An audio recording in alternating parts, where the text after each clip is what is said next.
मला असं वाटतं की आताची भेट जे मी 10 ते 12 दिवसापूर्वी सांगितलं होतं की या महाराष्ट्रामधले 10 ते 12 माजी आमदार हे माननीय एकनाथ शिंदे साहेबांचं नेतृत्व स्वीकारून युबीटी सोडून शिवसेनेचा धनुष्यबाण हातात घेतील.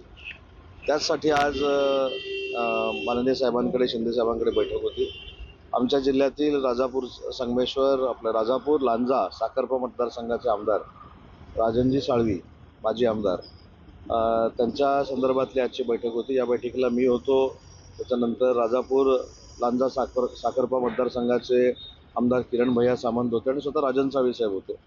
आणि माननीय शिंदे साहेबांच्या नेतृत्वाखाली शिवसेनेमध्ये काम करण्याचा निर्णय राजन साळवींनी घेतलेला आहे. उद्या 3 वाजता टेंबी नाक्याला त्यांचा प्रवेश आहे आणि याचबाबत आमची सगळ्यांची एकत्र चर्चा झाली.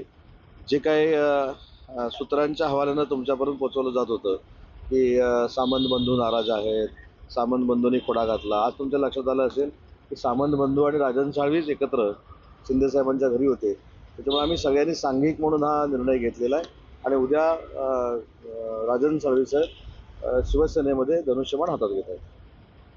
सर, मला असं वाटतं की एकनाथ शिंदे साहेबांच्या नेतृत्वाखाली बाळासाहेबांचा विचार घेऊन जाणारी शिवसेना ही फक्त माझ्या जिल्ह्यामध्ये नाही तर पूर्ण महाराष्ट्रामध्ये वाढली पाहिजे. हे ध्येय धोरण आमचं असल्यामुळं कोण काय बोलतं याच्याकडे लक्ष न देता आम्ही राजन साळवी साहेबांचं स्वागत केलेलं आहे. शरद पवार हे अखिल भारतीय साहित्य संमेलनाचे दिल्लीतले स्वागताध्यक्ष आहे. मी मराठी भाषेचा मंत्री असल्यामुळं आज दिल्लीमध्ये साहित्य संमेलनाचा आढावा घ्यायला गेलो होतो आणि त्या संदर्भात स्वागताध्यक्ष म्हणून जो काही मी आढावा घेतला तो सांगणं मला माझं कर्तव्य वाटलं. म्हणून मी आणि खासदार नरेश मस्के साहेब माननीय शरद पवार साहेबांना भेटलो. या भेटीनंतर जे आहे ते संजय राऊत असतील किंवा त्यांच्या सेनेमध्ये नाराजी नाट्य सुरू झालं, काय वाटतंय नाराजी नाट्याविषयी? त्यांच्या युबीटीमध्ये काय नाराजी नाट्य सुरू झाले, काय झालं याच्याशी आमचं काही घेणं देणं नाही.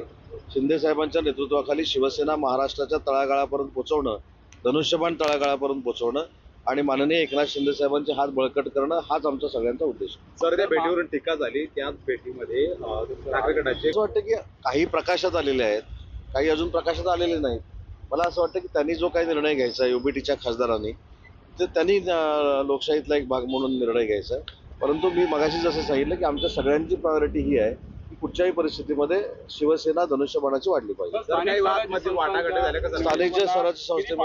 स्थानिक स्वराज्य संस्थेमध्ये रत्नागिरी जिल्ह्यामध्ये कुठच्याही परिस्थितीमध्ये शिवसेनेचा भगवा पडते. साळवी साहेबांना काय मिळणार याच्यापेक्षा साळवी साहेबांनी शिंदे साहेबांचं नेतृत्व स्वीकारून काम करण्याचा निर्णय घेतलेला आहे. त्यांचा पूर्ण शिंदे साहेबांवर विश्वास आहे.